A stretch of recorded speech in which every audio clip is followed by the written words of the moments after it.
Deion Sanders said it. If you look good, you feel good. I want to look good and I want to feel good. I want to know that I'm coming in as my authentic self, and that's my piece now. So I show up where I am, and I show up however they gonna get me. If my hair in a bun, this how you gonna get me today.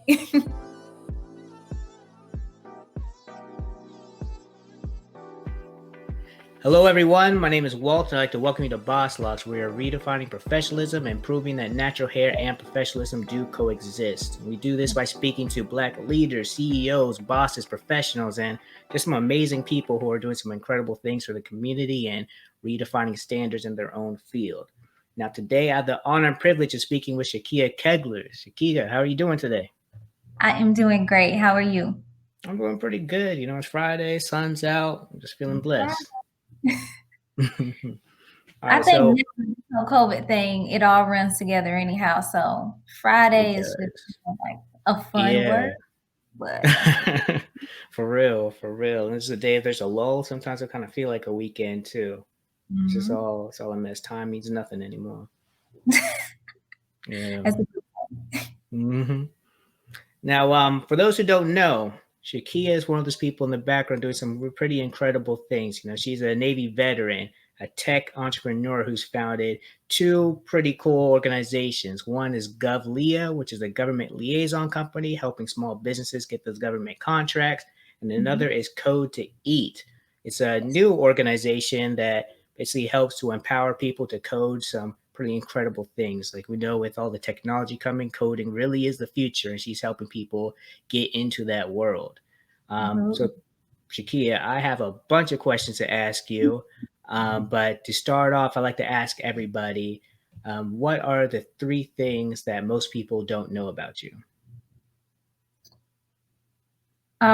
So let's see. Three things that most people don't know about me. I feel like I'm pretty much an open book, but I guess I'm the oldest of seven girls and one boy. So yeah, Big that's family. I know, huge. The next one would be, yeah, I have two dogs. That's one. I have two dogs. And this is more just personal stuff, but yeah, I don't have anything else. Give me an Cool. example. What would be something? What tell me some things about you that Oh, I about didn't. me? Yes. Oh, wow, flipped it on me. That's actually it's funny. I ask everyone this because that's probably one I always stumble with. Mm. So this one's depending on at when you met me. But when I was in college, I had the opportunity to go to China for a month, Wow. and got to go to like four different cities: Beijing, Xi'an, Nanjing, and Shanghai. And I Nice. went in. Honestly, I wasn't even really trying to go at all. I had a teacher, a Spanish teacher, just kept coming to me like, Walter, yo, application's in. You want to submit?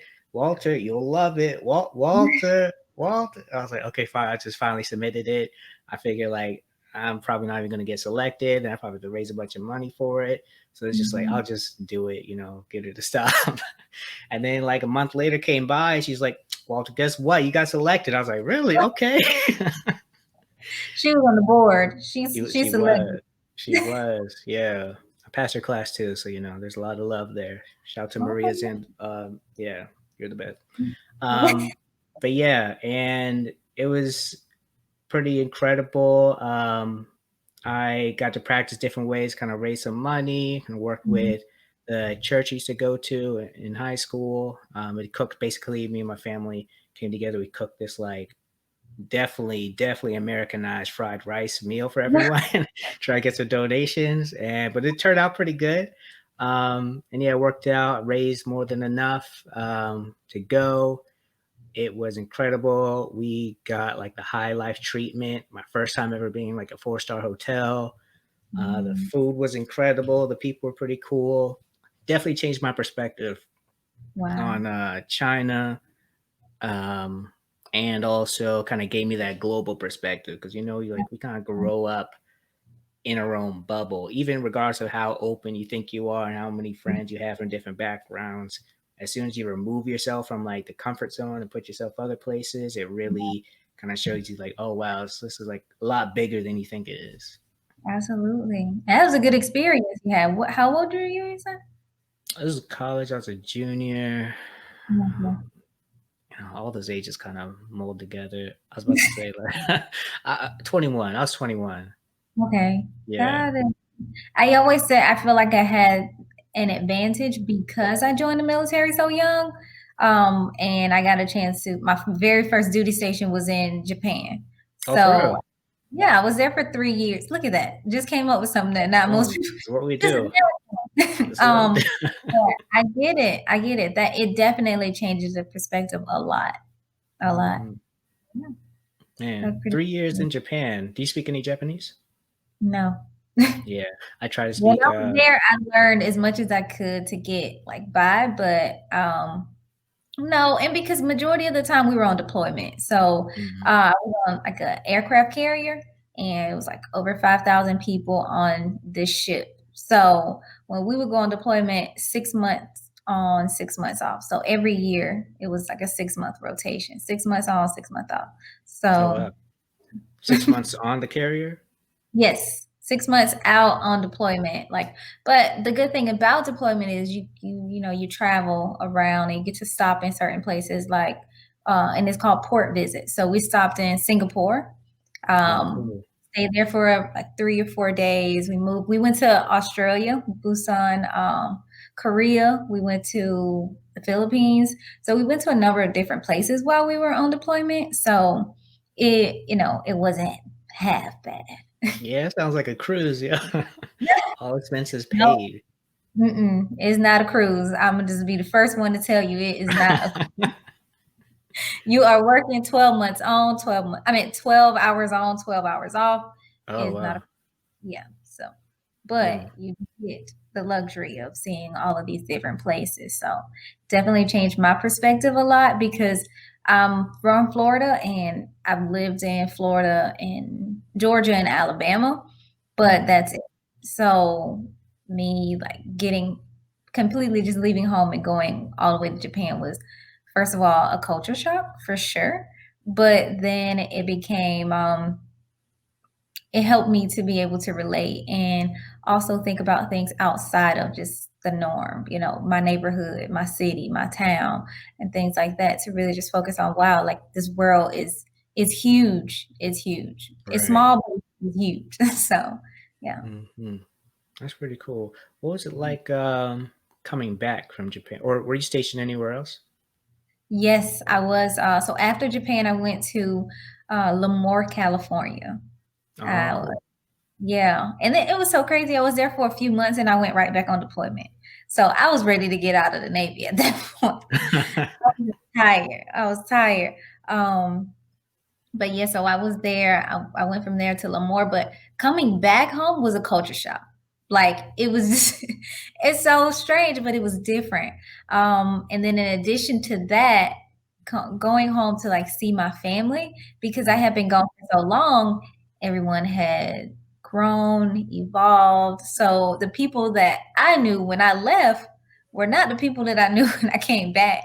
So I had to, and being the oldest of my siblings, I had to get to know them like all over again. So it's Oh, kind right, like of the kind of yeah, grown version of them. exactly. When I left, they were babies, like, well, not baby babies, but they were young. So now, like, we have these young adults in high school, and one getting ready to graduate, and one in middle Oh, school. wow. So it's crazy for me. Yeah. And along with my family, friends, it's a different experience, but coming back home is definitely a culture shock. And some of the things that you get so used to being in that country, when you come back and there's certain things that are being done, you are customs, let's throw it that way. Like over in Japan, right now, COVID, we have to wear masks when we go out. It's customary over there for you to have a mask on if you have a common cold, just to protect everyone else around you. But you see here, because we are extremely privileged, we are in a space to where you got people who, I don't want to wear a mask, and it's just pretty much, it's my way or the highway. But just one thing to like take into consideration in terms of the cultures and differences and yeah. So yeah. Yeah, it's funny you bring up the mask because that's definitely something in China. Like it was very customary, and also it's like they had different like designer type masks. It was almost a little bit of fashion too. But like I know in like some cities like Xi'an, there was a lot of air pollution, and Mm, I remember actually literally be able to feel the difference between the different cities, like how easily it was to breathe. And yeah, it's like masks were like not only it was almost like a necessity that they turned into something that's almost a little cool too. yeah, Yeah, yeah, it is so funny. Like there's kind of coming back, you just notice all the privileges absolutely. that we just kind of take for granted. Like Hmm. we're out here arguing about things like masks that Yes, really not that insane. deep. So it's really not. Hmm. I was in we went to the Philippines and I'll never forget that, it was literally raining outside and it was pouring down. We were in a taxi on our way to a hotel. And I think we spent like $60 on this hotel and it was super nice. But that's beyond the point. It was a little girl, like literally, I wish you could see like, but she was young, had to be no more than like 8 maybe, and she was like in the rain, like outside begging for money. And it was just for me, I'm just like, this is a baby, like this is a child. We don't we don't think about that. I think it's the whole concept of out of sight, out of mind. Like I Yeah, know here we also have like a lot of homeless population, and I know we do have children, but I don't see them like that. You know what I'm saying? So it opened my eyes up to that stuff as well. Like being able to see stuff like this within our own areas, within our own communities, and being able to notice it and try to do something about it. So, yeah, yeah, yeah. And it's different world. interesting the approach. I don't know about other countries, but I know like here, the approach people have to people who are homeless. Like I'm pretty sure in Florida, I don't know if it was the whole state of Florida or a certain city, but it basically made it illegal to give food to people who are homeless, Mhm. like just out of your own choice. And I think that's like Yeah. wild. And I mean, if we're going to talk about our freedoms, I mean that's something that you should be free to give people food, but That's it, true. yeah. But nobody argued that, huh? No, it's like a few people and we're just like it's like people yeah, people treat it like they're crazy, like but yeah, so it's like you literally get a ticket for giving someone a plate of food. This is That's like wild. that. It's like that out here. You definitely can get in trouble for Mm, giving them food, clothes, anything. yeah. Insane. Hmm. So one thing I wanted to ask you, I think it's always interesting to kind of hear why people join the military. I know like on my dad's side, a lot of people live near Fayetteville, so you got Fort Bragg out there. And so a lot of people end up being in the military. Like I feel like half my family was in the military.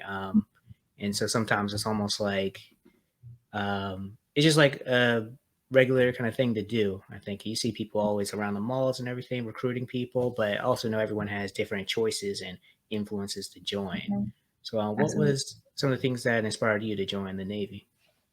Yeah, for me, it was family.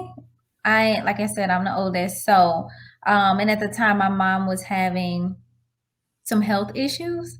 And, I just wanted to make sure that I was in the best position to be able to, God forbid, anything were to happen, take care of my siblings, take care of my sisters. Without, it's a lot of us. So pushing that burden off on someone else or, everyone getting separated, like I didn't want anything like that to happen. So I decided, I wanted to, that I was going to join the military so that I can help take care of my family. Um, and that was pretty much it for me. A lot of people you meet will say like it's because of patriotic reasons. For me, it wasn't. I felt like it was more of a necessity. Um, I needed to do it. I needed to put myself into that position, and I felt like I wouldn't have been able to do that by going to college and working a job that working a job while like I said, being able to help take care of my family. I didn't feel like that would have been the strategic choice for me. So that's why I decided to join the military. And it was a really good experience. I had the chance to learn a lot, travel, experience a lot, but I grew so much because it's such a fast and like rapid pace environment, you have no other choice but to grow.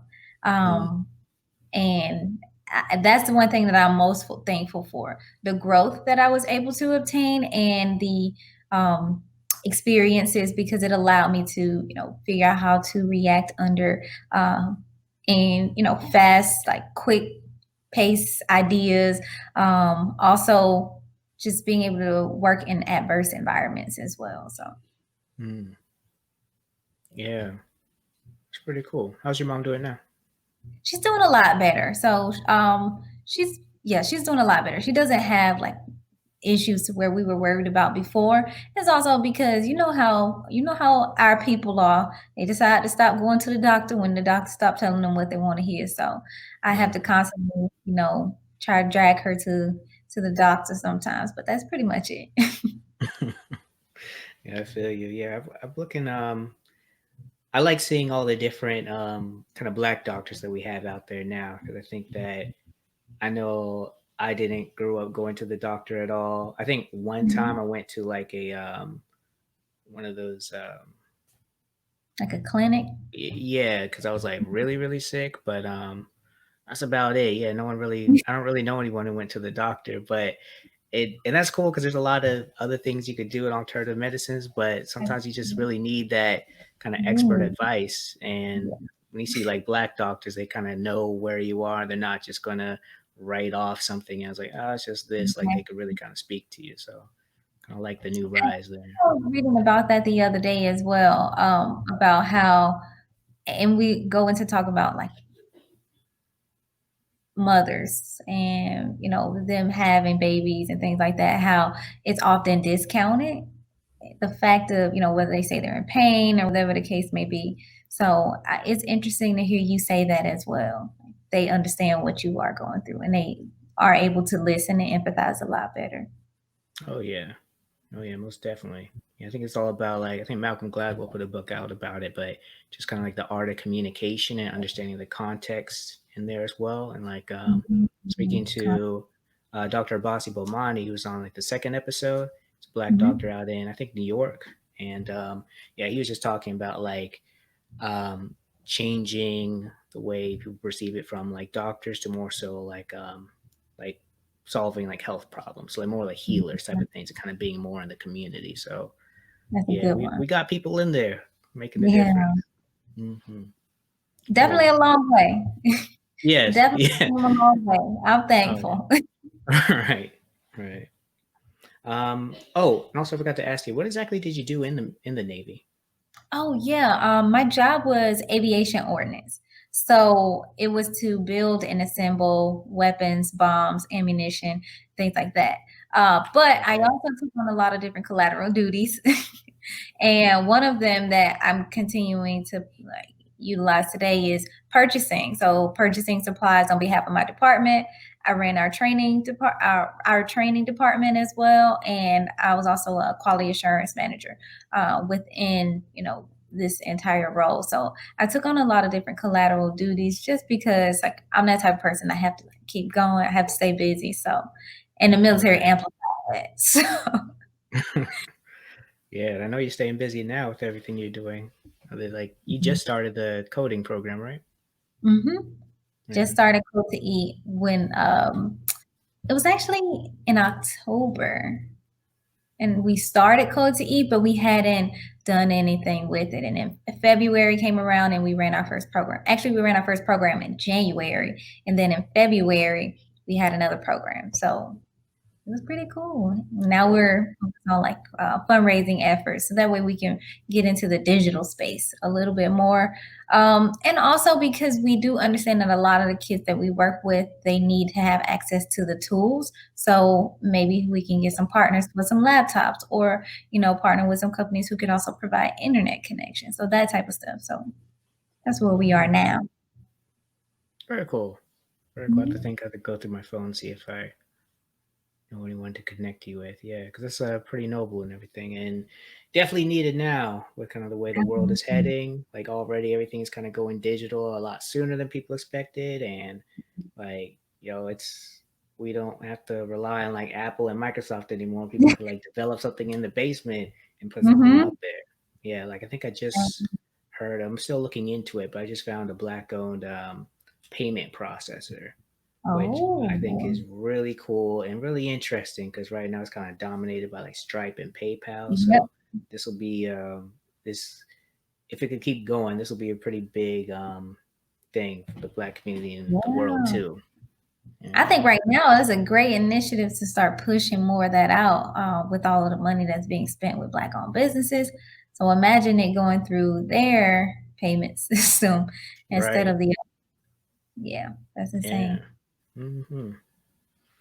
All right. So you and also just to kind of provide a little more context, you joined the military right after you graduated. Yes, Is that after right? high school. After high school. Hmm. What year was that? 2011. 2011. And you were in the military for like 3 years? 5. 5? So I got on Okay. 2010. Got you. And I think that was around the time I think it was the Navy who lifted the kind of ban on dreadlocks. Yes, but that was after I had left. Oh, man, right after. Yeah, right after. So it was crazy being in, and there was actually a lady who had locks. Like she'd been in the military for like 16 years, and she had locks, and they basically kicked her out because of her locks. So to us, like Mm, that was insane. Like over hair is that deep? right. So, and we were saying hair as in like y'all really upset about the way somebody else is wearing their hair. Like that's Right. crazy. That was crazy to us to see. And I had already wanted to like lock my hair. So after I separated from the military, it was like my signature into like my next phase when I decided to lock my hair. So that's pretty much what this growth is about. Oh, that's Keep cool. my hair So down. right It's my after tradition. leaving the military, you kind of started your lock journey? Mm, interesting. That's So pretty cool. and it's something that I've always wanted locks, even since like high school. But I was immature back then. I didn't want to go through that ugly phase, so to speak. So, um, but yeah, did that. And I ate before I locked. I actually had like a shortcut. You know, did the big chop, got my hair cut, and then I said, okay, cool. Like I want to really start this journey. And, Hmm. What was it like for you? Well, I guess you were always kind of like a little interested, but what was it like going through the big chop? you know what? It was very sporadic, and I do stuff like that sometimes. And I was just like, uh, I came back to Florida for like a wedding, and and I just went to the barbershop and I was like, cut it off, and they cut it off, and I was like, damn, I really just got my hair cut. Like it was Yeah. crazy. Sometimes you got to Um, take that plunge. I just did it. So it wasn't much into it. And then after like that first initial like 30 minutes, I'm like, wow, like I really just cut my hair. But then like later on, I was like, oh, I look cute. So, I kind of just I fell in love with that short haircut. And then, I had a perm. My hair was relaxed like for a long time. So I had so much so that the back of my hair it stayed straight. It's insane, but it stayed straight. But I ended up basically having like some relaxer still on the end. So I would let it grow out, cut it, and just play with my curl pattern. So eventually I had like a nice fro, my little curls. I learned how to manipulate them and make them pop. And I was loving that. And then Nice. I was still in the military at the time. And you can't have like basically you can't have like a fro. Like you can't have a big fro. And it has to be the size of like your driver's license off like sticking Interesting. off of your head. Yeah, it can't be too high. So my hair was growing so fast, I had to start wearing like the Sealy braids to the back, the ones off the color purple. So that's so, Man. So like, will they actually like come up to you like, pull out your ID, yeah. like, Oh my, and they would really pull out a card and like And I'm like, Uh, y'all so ridiculous. Like, just so ridiculous. So after I had like 3 or 4 people tell me, like it was one day I had like 3 or 4 people tell me, I'm like, all right, well, let me at least try to braid it tomorrow. So I just don't have to hear people's mouth. Mostly because I didn't want to have to say anything to them. mhm, I just kind of did it so I can go on about my business.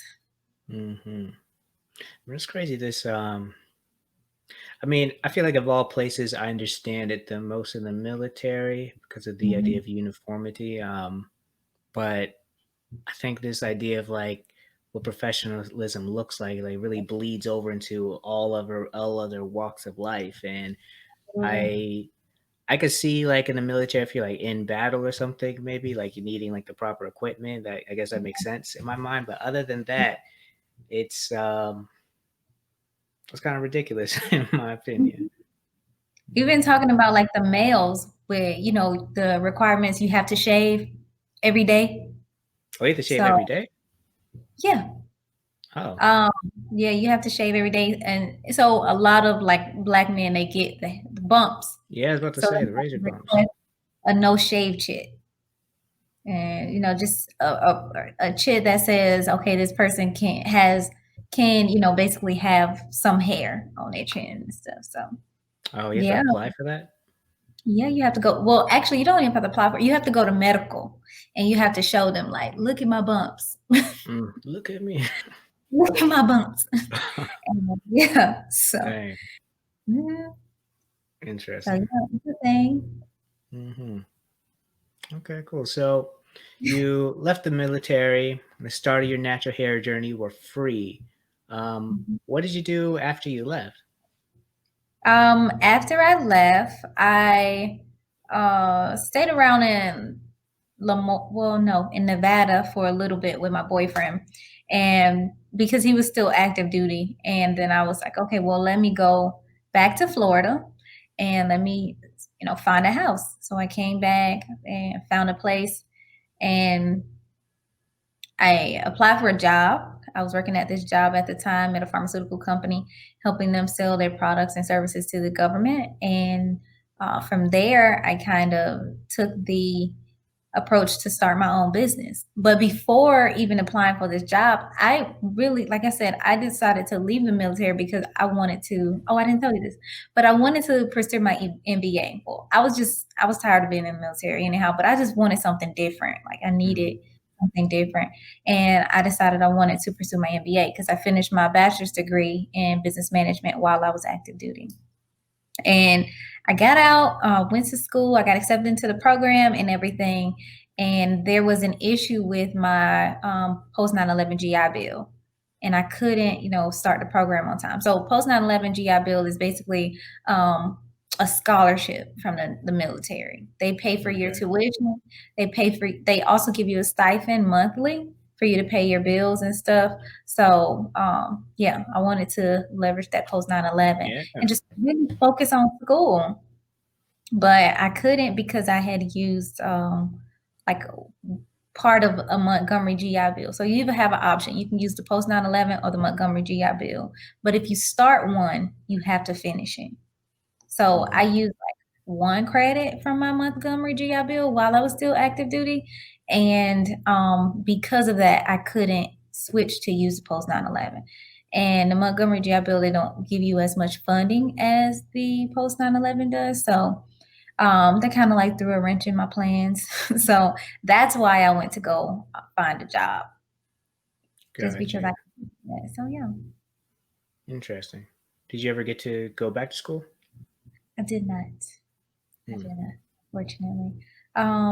But I think where I am now, I've learned so much in the space of just being a business owner, being an entrepreneur. I feel like I wouldn't have got any of the information or experience that I needed. So, yeah.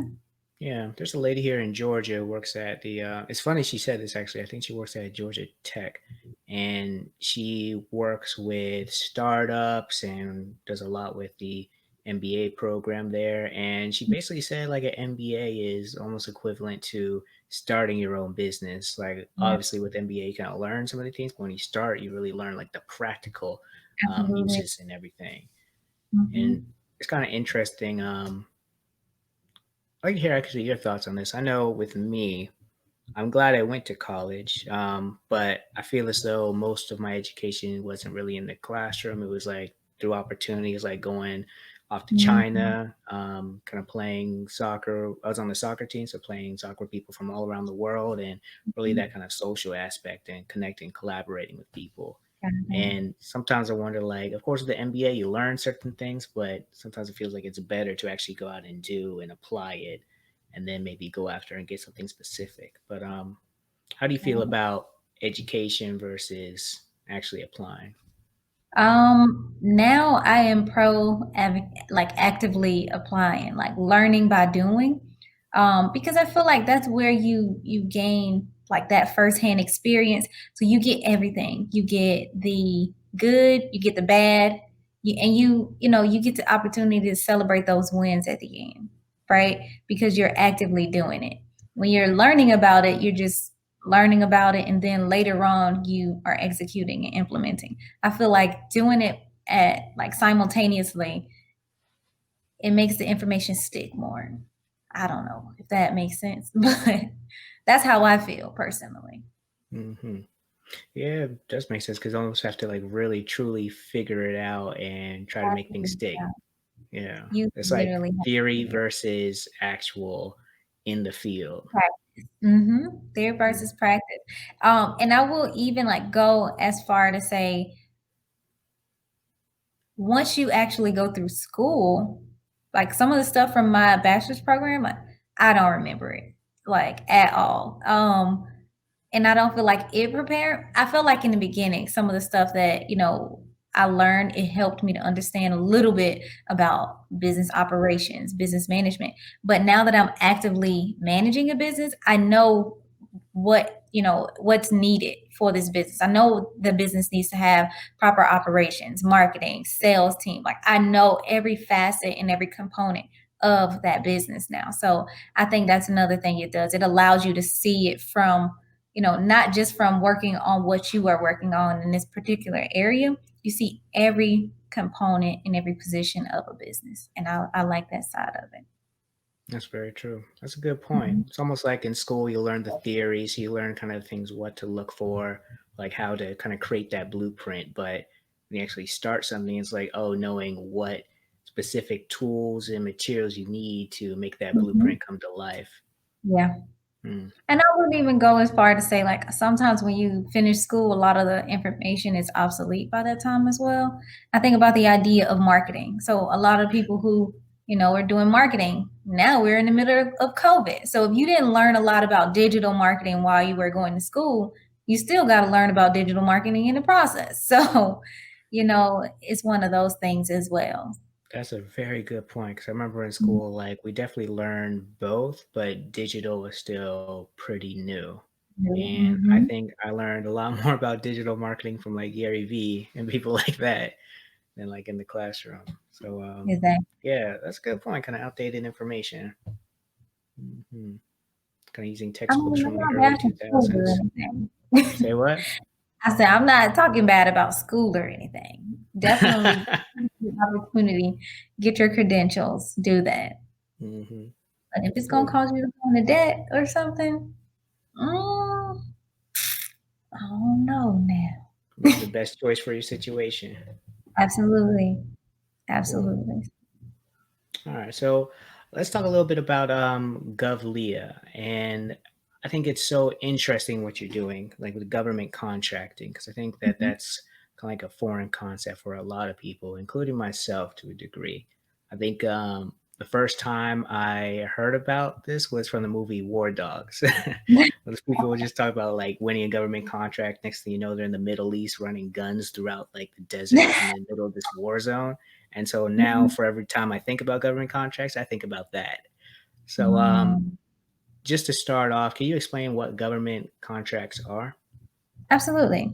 So, government contracting is a form of purchasing or procuring a certain product or service. So, as a government agency, or let's just take it a little bit further, as a consumer, you are purchasing products from whether it's a business or an organization. So, a government agency is also a consumer, right? They just purchase it in a bulk or they purchase for a number of years. So what that means is, as a government agency, let's say as a school board, I wanted to purchase, 80,000 laptops. I have to go out, find a vendor who can provide these 80,000 laptops, and I'll, basically buy it from them. So that's basically what the government contracting process is: procuring or creating a contract, well, procuring a product and then a contract to actually basically just solidify it. Interesting. Okay, Mhm. I'm glad you used school as an example because that was another thing. I think sometimes we think government, we think like federal government, but it could literally Yeah. be anything, any form of the government. Like I know, you correct me if I'm wrong, but would one example be like working with the police department? Yes. Okay. Yes. So in the government space, it's broken down by the federal, state, local governments, and anchor institutions. So anchor institutions can sometimes be like quasi-government entities. So, like you said, the police department, they have their own budget and they manage this stuff themselves. So they're more of like an anchor institution as opposed to the actual like government um, follow under that particular city or county organization. They're usually over here. They're usually funded in part by the government, but a lot of their funding comes from other places as well. And then we think about high schools. I mean, yeah, high schools. We think about school boards. We think about colleges, universities. These are all like parts of anchor institutions that they have their own funding, but you can still sell your products and services to them. They're still considered organizations, and they all have procurement department. All businesses have procurement departments, and organizations, they all have procurement or purchasing departments, or whatever name they want to call it that day. They have that. Oh, I gotcha. And so you Mhm. can, I guess, what is that process like to kind of contact that procurement department?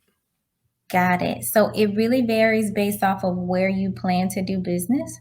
So the federal government levels, you would have to identify which organizations are purchasing the products and services that your business provides, right? And also you can find different opportunities that they are already looking for. So it's called a solicitation. And what they'll do is they'll advertise, they'll put out an advertisement saying, hey, basically we want 70,000 uh, just go with laptops again because I keep looking at my laptop. But we want 7,000 laptops, and they'll put this out. They'll put this solicitation out, or it's also called a RFP, a request for proposal, or RFQ, request for quote. The difference between a quote and proposal is like a full package document showing, let's say this is mostly for services. Proposals are usually mostly for services. So if you provide cleaning services, they want to know, how do you provide these cleaning services? What is your schedule? How do you pay people?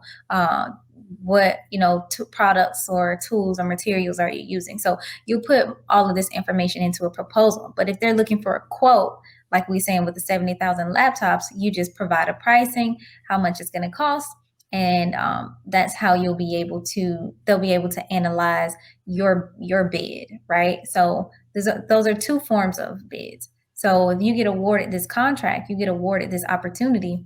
Now that's your contract with the government. You can provide your services or your products.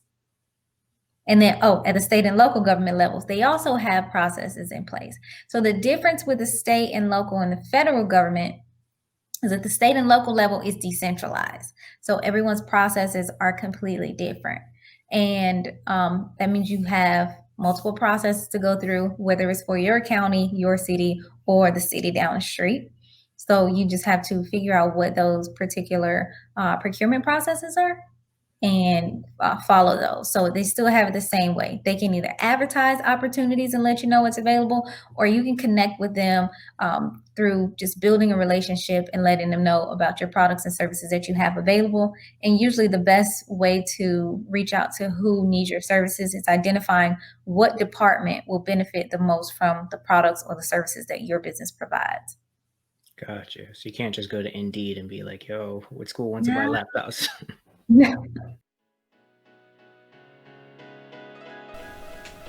Listen up, everyone. I know you've been asking about how you can support besides listening, and it's been a minute, but I finally have something for you. You can now join me in the BossLocks Village. It's It's a Patreon group that you could join to get exclusive content, be the first to find out about new shows, and even find opportunities to be a part of the show. There's a lot of cool things that I'm ready to do, excited to launch, and the BossLocks Village will be the first place to hear about it.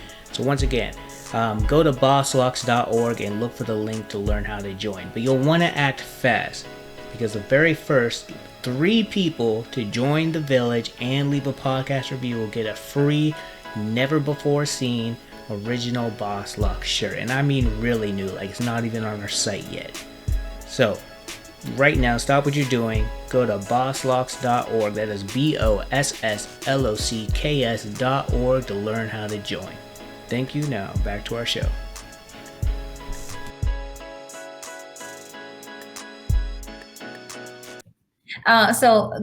In order to find the opportunities, that was the question, right? To Yes. find the opportunities at the state and local government levels, they have different processes in place. So the process to go through would just be to go to that city, that state, or that county's website, and they'll usually have a section for one, procurement, or purchasing. Because the terms are interchangeable, you can either look for one or the other to find the information about what they're buying and how they're buying. Also, keep in mind, key terms would be RFPs, solicitations, current opportunities. If you see any of those things on that city, that county, or that local government website, that's how you'll be able to figure out what those opportunities are. Now you see my hands moving because I talk with my hands. But yeah, so that's how you'll find those opportunities. And then even deeper into that stuff, they have projects that are considered set aside. So set asides are for businesses who are certified as, whether it's a woman-owned, veteran-owned, or minority-owned company.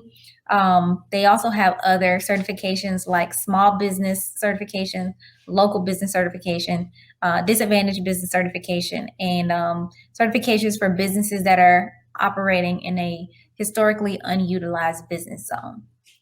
So those are, different areas that business can get certified and be considered a set aside, right? So what that initiative does is it focuses on ensuring that opportunities are going to underrepresented businesses, because of course they've seen it. A number of disparity studies have also shown that that the businesses that they're purchasing from are not, the disparity study shows the disparity in the types of businesses that they're purchasing. Gotcha.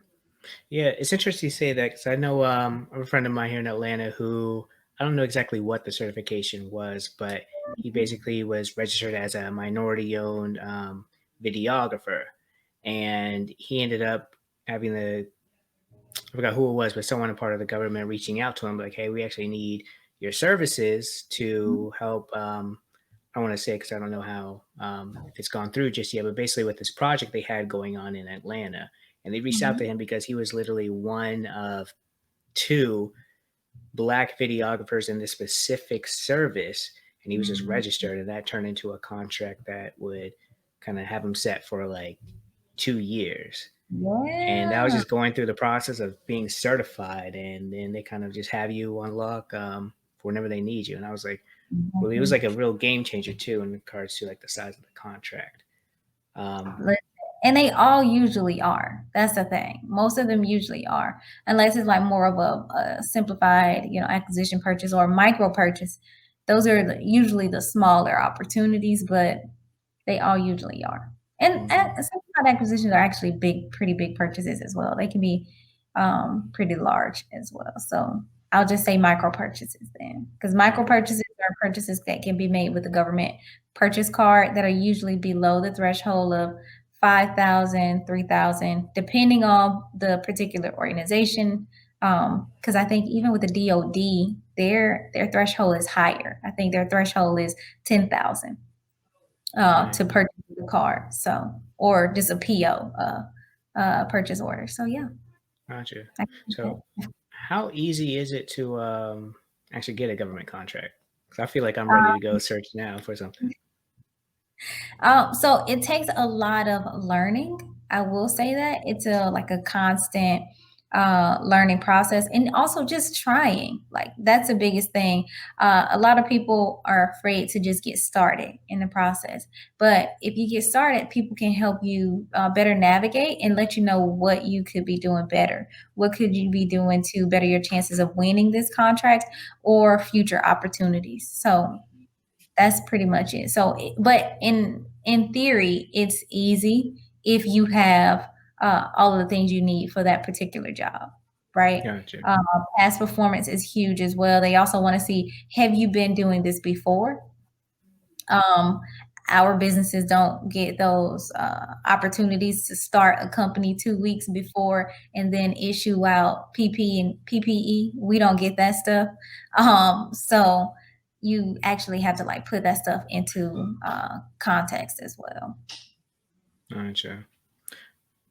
And do you have to be certified before you try to get a government contract? Or let's say someone who has been doing it for a while just never went after any certifications and they come across a contract or opportunity they want to go after. Do they have to have all of those credentials in order to apply for it? No, that's the thing. You do not have to be certified in order to get this contract unless it says it's set aside for a certified business. If it says Gotcha. it's certified, then yes, you have to be certified I see. in order to get that. But other than that, no, you do not have to be certified to bid on opportunities with government agencies. Set asides are usually for a business, it's more of a marketing advantage because governments have goals set for these set aside businesses. So they'll have a goal to purchase, whether it's 5 or 10%, 25% from a minority owned business or whatever the case may be. So they set goals for this stuff. Hmm. Okay. So with that in mind, with the government kind of wanting to support like a certain percentage of their business going towards like minority businesses, have you noticed any maybe like preferential treatment towards certain businesses based on whether it's like a black owned business or woman owned business versus like a white owned business? So I'm sure there are. I can't say that it happened while I was purchasing, but I know that it's an issue. Like I said, if it wasn't, there wouldn't be a number of disparity studies showing this data, showing that these contracts are not going to these businesses. So I will say that there is, but I can't give you a direct example. Gotcha. And I guess it does depend because now that I'm understanding, it could be anything from like the federal government to a local school. I guess it really Exactly. depends on the environment and Broad. yeah, Extremely broad. interesting. Yeah. Okay. So I can just imagine how complex it could be to one know if you're ready for a contract and actually go and apply for it properly. It's like, what Mhm. exactly does your agency GovLia? How do you guys come in? Absolutely. So we initially started as a consulting firm um, because the idea was always to develop the technology to simplify the process. But we started as a consulting firm teaching businesses how to do business with government agencies, how to bid on opportunities, how to find contracts, and all of those different things. So now our focus is the actual technology side of it, right? So we took the concept of the process being decentralized at the state and local government levels and focused on trying to simplify that. And what our platform does is it allows a business to be able to create one profile, one time that can be used to connect with multiple government agencies and anchor institutions. So because we said before, it's decentralized. And just as an example of how this can be complex and time consuming for a business, I live in Broward County. Broward County has 31 cities and everyone's process is completely different, including the counties. So that's 32 procedures that you would have to figure out how to get into as a small business. And I was just like, that doesn't make sense. So Right. we are focused now on working with the agencies to make a more centralized solution, but that also allows them to maintain that decentralized status.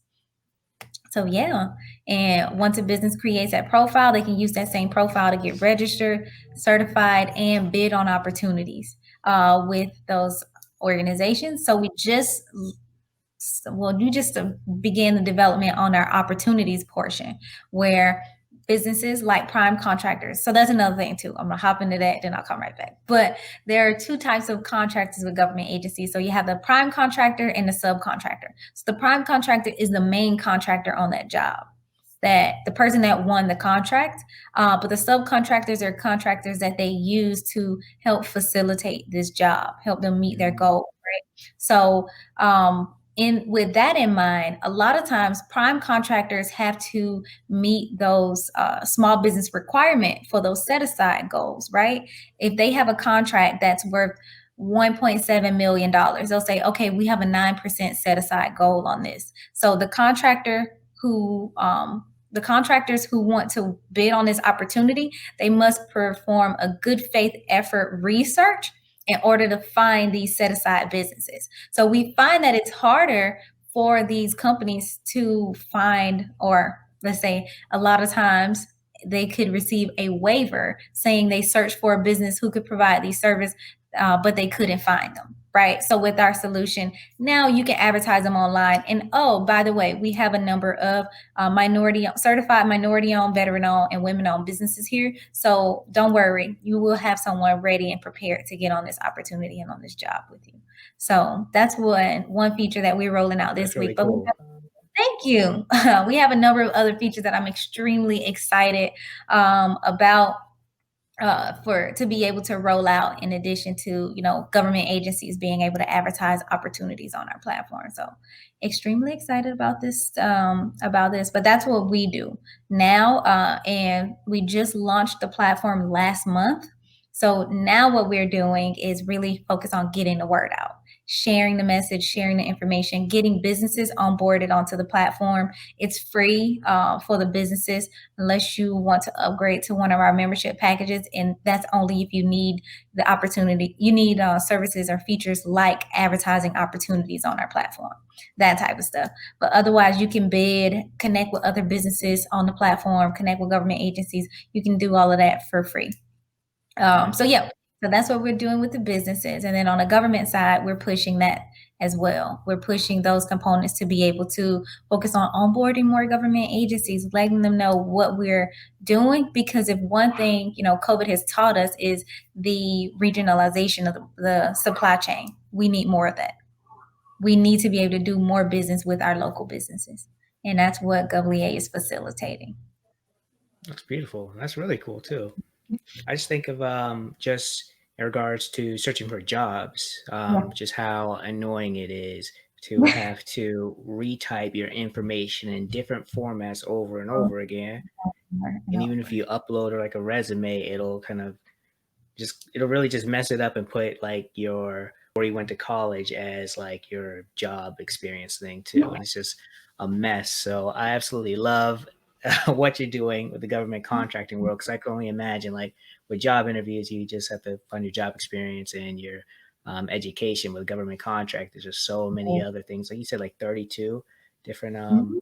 things yeah, so Yeah. that is really cool, You're really in the cool. Broward area alone. So I'm just like, we have a lot of work to do. Hmm. Mhm. Man, do you ever like take a step back and kind of look like, wow, look what I created? Like I know you're still early in your journey, but this is a really cool thing. I did it yesterday. I took that time and I was just like thinking of the things that happened, because I was thinking of it. Social media caused it to happen. I was like, I need to post a photo, because I'll post like every week or something like that on my personal page. And I said, well, let me post a photo. And I went through, it was Thursday, okay, throwback Thursday photo. And I just did like a recap, and I thought about like all the things that have happened, things that have occurred, that the obstacles that I've had to overcome, and a lot of the wins that I just really did not celebrate. And I kind of just I was so thankful. Like it spilled over into like this day as well. Like I'm extremely thankful for the journey within itself. And that's the first time that I've been able to literally say the journey, because before it's been individual components, but now it's just like everything. Like I needed every good thing, every bad thing. I needed all of that to happen to me. So, That's that's so true. I think we often just focus on the good and the good, but mhm, when you really think about it, like there really isn't, like there's no good without the bad. It's all really like a balance. It flows together, and like I always just think of like that Kanye song from back in the day. I think it's Touch the Sky, where he's like, I'm trying to right these wrongs, but these same wrongs help me write this song. And just like, mhm. man, it's like all these things that happen to you, like it sucks and it sucks that it happened, but without it, like you wouldn't have gotten to this point. Absolutely. Absolutely. I was thinking the other day about the idea of things not happening to you, happening for you. Is Yeah. all it is. Like everything happens for something else. I hate to try to make it seem like everything is a chain reaction, but everything happens for something else to happen, or for to prevent something from happening. That's Mm, another too. So that's a yeah. good point. That's a good point. Now, another thing that I think is really incredible, like not only did you create this company, tech company, as a Black woman, but you also decided, all right, I did this, so let me help other people learn how to develop their own things too, Mhm. and started to code to eat. Um, Yes. can you tell me a little bit about what actually inspired you to create this foundation? Of course. Getting into this tech space is it's different is and just learning about it. But once you actually get into it, you realize the opportunities are just literally endless. Like the opportunity to be able to create something, especially if you want to create something for yourself. And I was sitting down with one of my friends one day, and we were talking about, man, I wish I would have known this stuff growing up. And it was just one of those things. Like I feel like I would be so dope right now. I mean, I'm dope, but I would have Right, I been was about to say, like dope. right. So I said, I wish I would have known this stuff um, growing up. And that's when I came up with the idea for Code to Eat. So what Code to Eat is, it's a focus on being able to learn how to leverage technology to create your own economic opportunity, right? So how I'm gonna eat, right? We creating your economic opportunity so you can eat. So that's where the idea Code to Eat came from. And our logo is actually an elephant made out of like code. And it's so cool because it's the idea of one bite at a time. So we're starting with the youth, and we're going to continue to build from there. So that way we can solve this issue on one front of us not having economic sustainability within the community. And that's our focus. So we had a few programs. Like I said, we started in October, and we had two programs this year, January and February. But since then, we had to, try to think about how are we going to um, redevelop this program in a digital space. And it's so crazy because we're preaching like digital transformation, learn how to code, like, or learn how to make websites without code. Um, we're preaching that, and then it comes to a point where it's just like, okay, now how are you going to make it digital? So and we only reason it's complex for us is because it's about the context. Like you said earlier, it's so much more that goes into, you know oh, we're doing this for the youth, but it's usually we're focused on youth that are in unrepresented or underserved populations, right? People who, they usually are probably just working with an organization to help kids leverage and learn how to do this stuff. So that's pretty much like has been our challenge, our COVID challenge, basically. But yeah, and also to see how like the digital transformation in school, how it didn't go as well as like we would have hoped, especially not here. It didn't go as well as we would have hoped. So we realized that would be an issue, and we didn't want to make it to where it's excluding people, the very youth, like the very kids that look like us that we want to represent and serve and support. So, but yeah. And I kind of got the idea from Robert Frederick Smith. He has a quote that says that technology is one of the greatest wealth generating tools in the history of. Don't quote me completely, but said it, We'll say and inspired by. yeah, he said it, and I just took it as like is really one of the greatest wealth generating tools in the history of this world in general. Because you think about these bigger companies, the billionaires, the bigger billionaires in the world right now, they're tech companies. The Amazons, all of those organizations, those people behind that, they have generated that amount of wealth. Not, I'm not, pro capitalism. I do believe that there needs to be some form of like cap to where they can't corner a market like that. But when I see it as something like that, I'm like, well, why can't we do that for ourselves? You know what I'm saying? Why can't we do that for our community? And that's why I took it as that's what I want to do. I love it. I love it. And Hey. that's exactly right. That's the mindset I have when I see something that's cool. It's like, oh, how do they get to that? Like, why can't I Mhm. do that? And like, I strongly believe like anything truly is possible. Cause like at one Absolutely. point nothing existed. So everything had to be built and discovered. That's a good point. So yeah. And also kind of go back to like the big people out there. Like I know like even with Jeff Bezos, everyone knows him as like Amazon, the marketplace. Mhm. Some people know they have other business services, but like I don't know, like last year there was this huge thing between like Amazon not getting this government contract for Yeah. the federal government 10 to use their services. Mm-hmm. He said And it's that's 10 when billion. yeah, it was $10 billion. I think it was a 10 billion, and that's when Bill Gates surpassed him as the richest man. But right after that, he came right back ahead of him. So it was because their greatest, like we know them for Amazon, but their biggest solution that they make money off is their cloud services. Not a lot of people know that. So Hmm. it's pretty good. It's a good that's a good battle to have between a person. Which one of our companies is going to get this $10 billion contract from the Pentagon? Right. I want to have that argument with somebody. Right. Sounds like good problems. So let's take Very that. cool.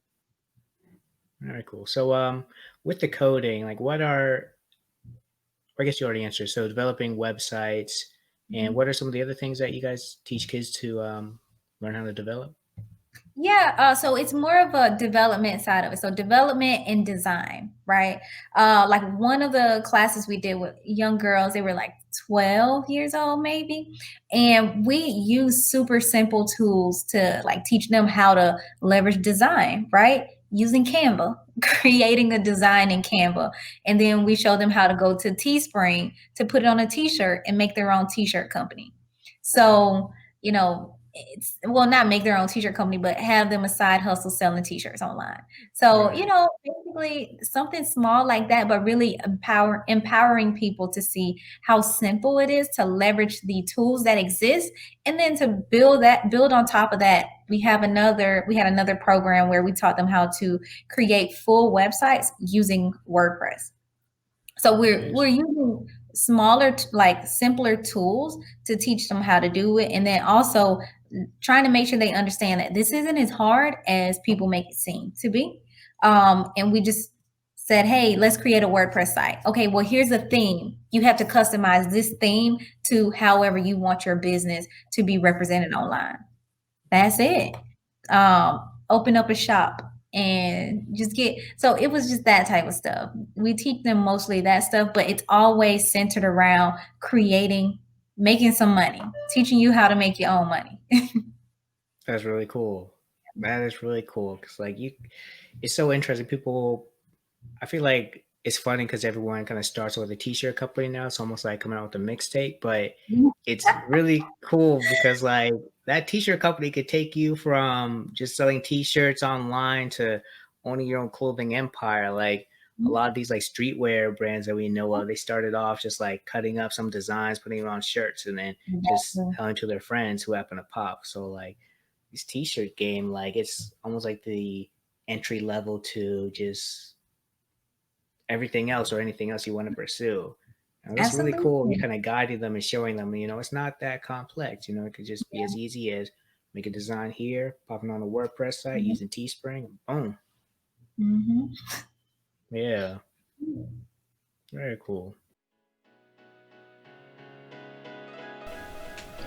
Listen up, everyone. I know you've been asking about how you can support besides listening, and it's been a minute, but I finally have something for you. You can now join me in the BossLocks Village.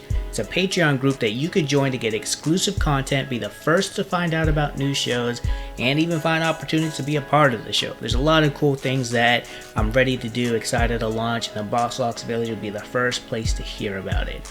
So once again, go to BossLocks.org and look for the link to learn how to join. But you'll want to act fast because the very first 3 people to join the village and leave a podcast review will get a free, never before seen original Boss Locks shirt. And I mean really new, like it's not even on our site yet. So right now, stop what you're doing, go to BossLocks.org, that is BossLocks.org, to learn how to join. Thank you. Now back to our show.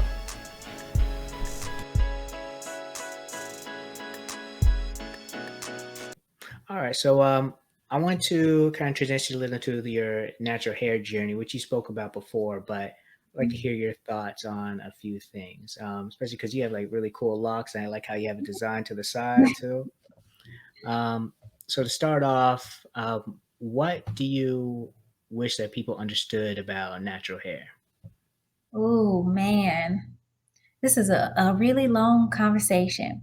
But what I wish they understood is I wish they would take the idea of it being, you know, oh, are you going natural? Or, oh, you have locks or something like that. I wish they would take that component out of it because they're so used to seeing people with straight hair, with the I'm not going to talk about weaves because I used to wear my weaves, but they're not so used to seeing that. And then also stop taking it as you're not grooming your hair. Like if you see my hair right now, like my hair looks good, but I have frizzes on here, right? My hair is groomed. It looks nice. It looks beautiful. But this is real.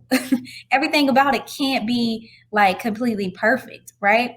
And even further, like to go into it and just say, stop being amazed by, you know, natural hair. Like it's, of course, it's going to be gorgeous. It's going to be beautiful. It can be long, right? Because that's another thing too. I get that my hair is fake sometimes because it's gotten a lot longer.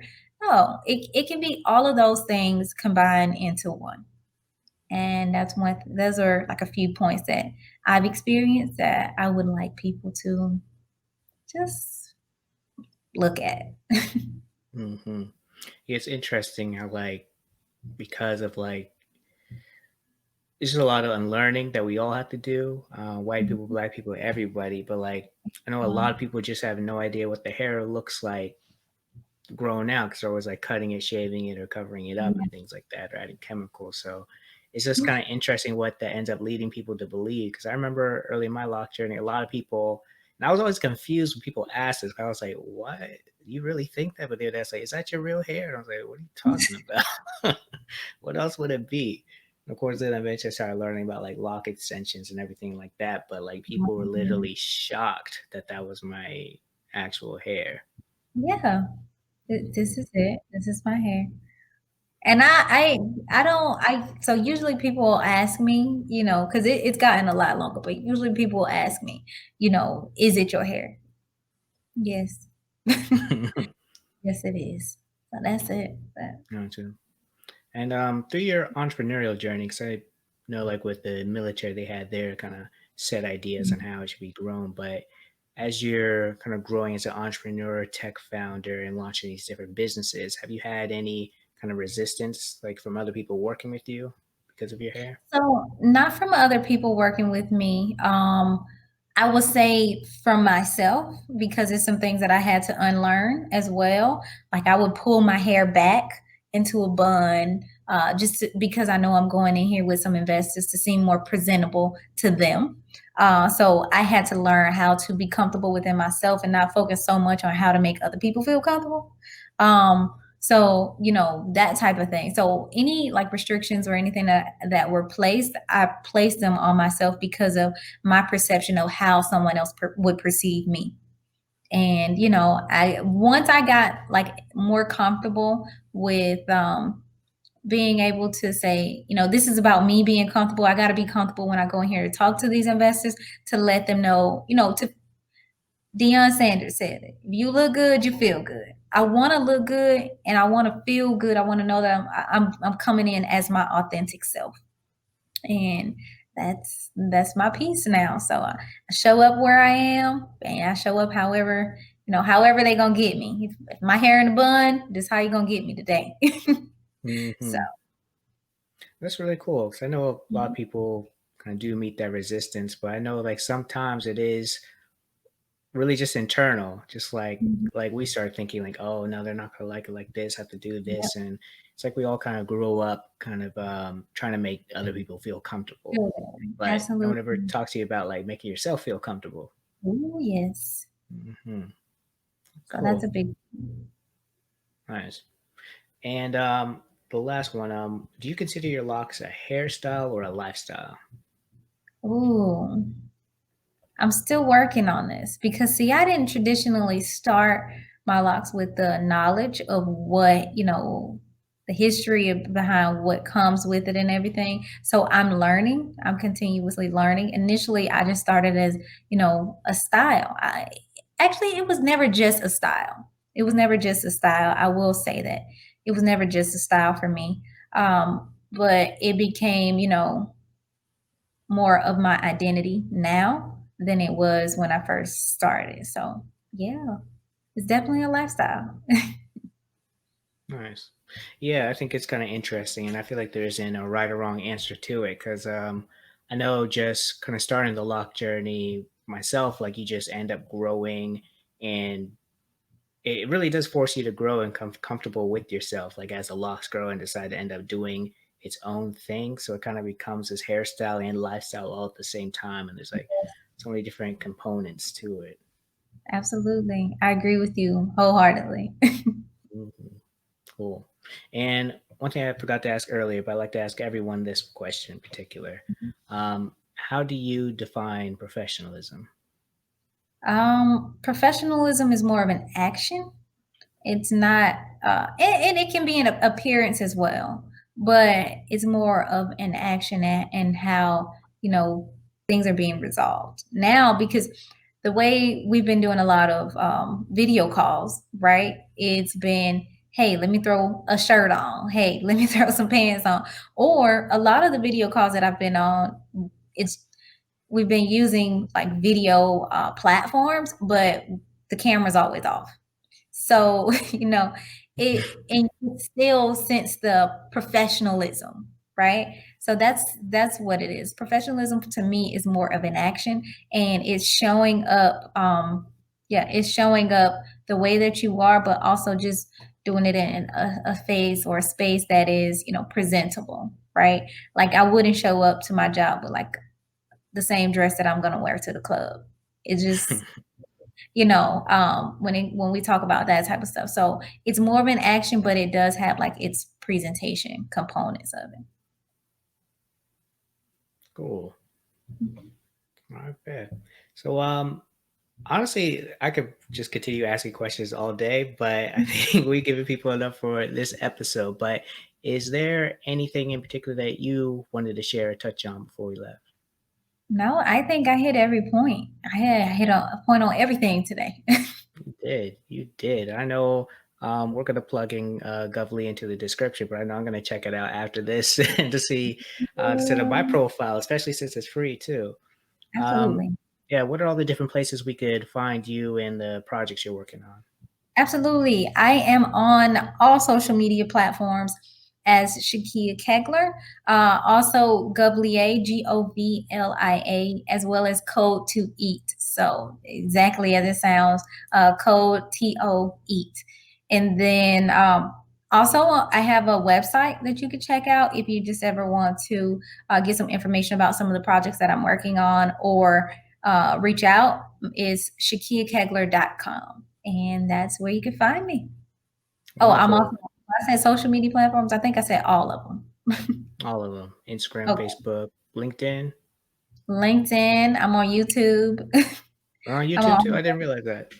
Yeah, I don't use it as much. I need to start to, but I don't use it as much. That'll be next step with the Code to Eat program. Yes, that is. Nice. I need to get some stuff out the ground as well. I started a podcast, but I haven't done much with it right now. So got a few projects to get off the ground now. Okay, cool. I'll come on the podcast where I help you kind of get that back to life. Yes, please do. I got you. All right. Well, Shakeia, thank you very much for coming, spending the time, and dropping some knowledge on us. Really appreciate it, and really appreciate what you're doing as well. Thank you. And I appreciate you having me. This was a wonderful way of sharing the message about locks and the people who are in these different spaces as well. So I appreciate you for that. Thank you.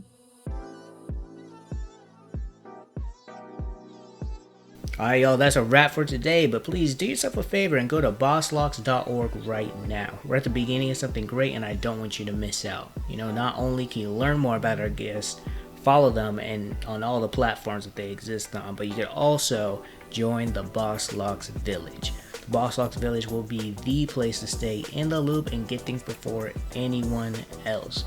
All you do is visit BossLocks.org, that is BossLocks.org, to learn how to join the village. And I also want to thank you for listening to Boss Locks.